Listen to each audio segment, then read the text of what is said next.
All right. Well, I'm just gonna do it in here. Just deal with the noise of the dryer. Anyway, so I mean, political groups do have a way of coming back. They come back around.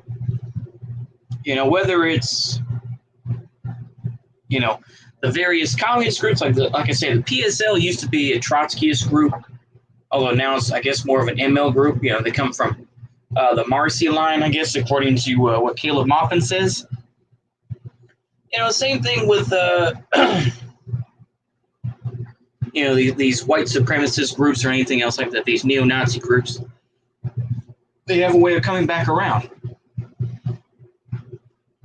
It's about how they present themselves. There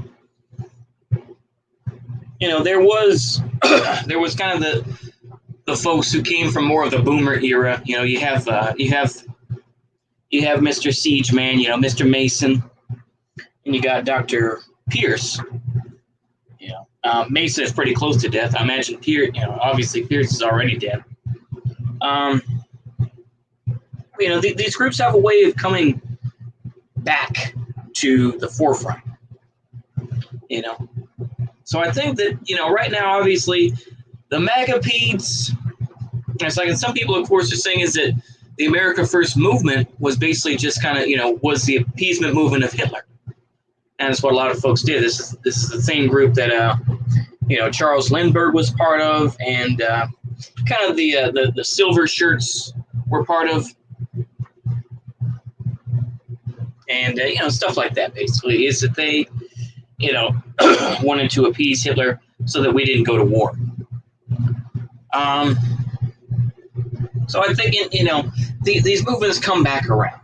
It's like right now, I was watching this cringe video by Vosh talking about, censorship, this and that, and basically him saying, the one thing I can't get my head around, a lot of it I can just be like, all right, I'll give in to you and say, okay, that's fair.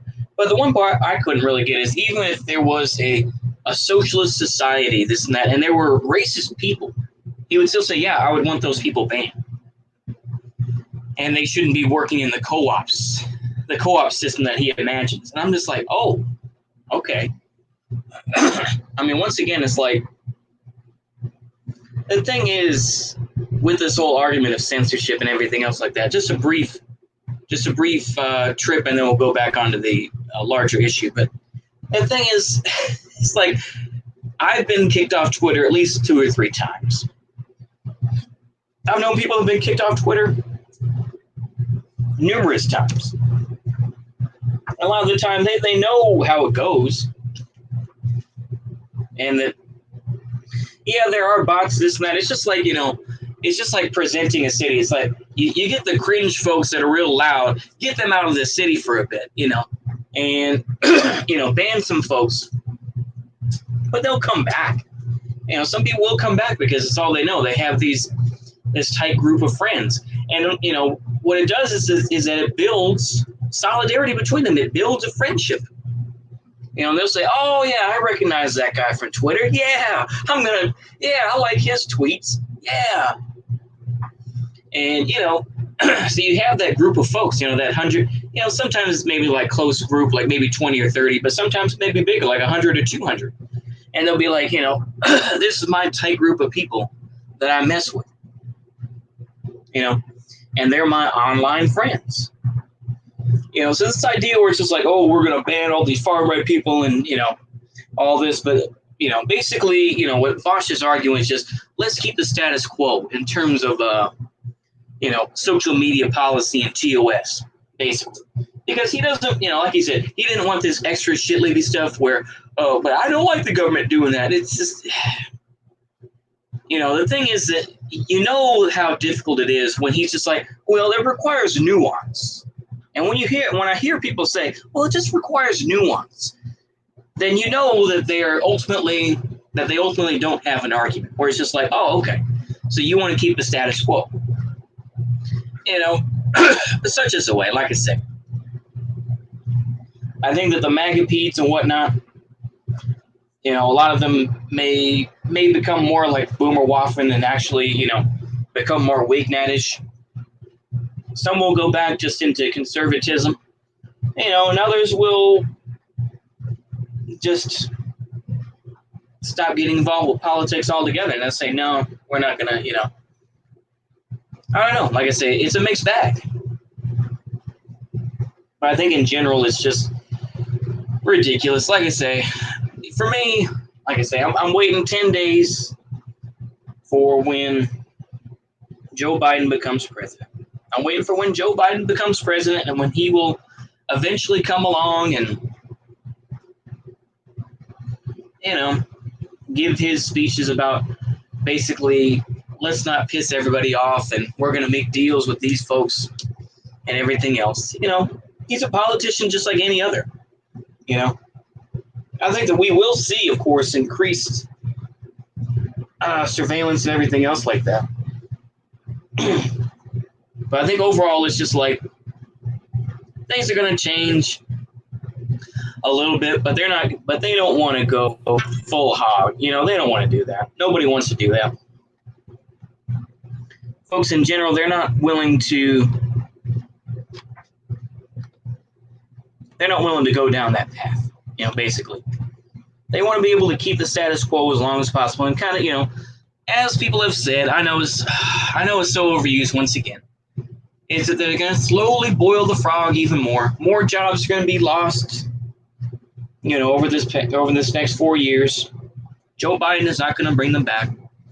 He's not going to, like I say, he's not going to achieve Make America Great Again either. He's going to keep the status quo, though.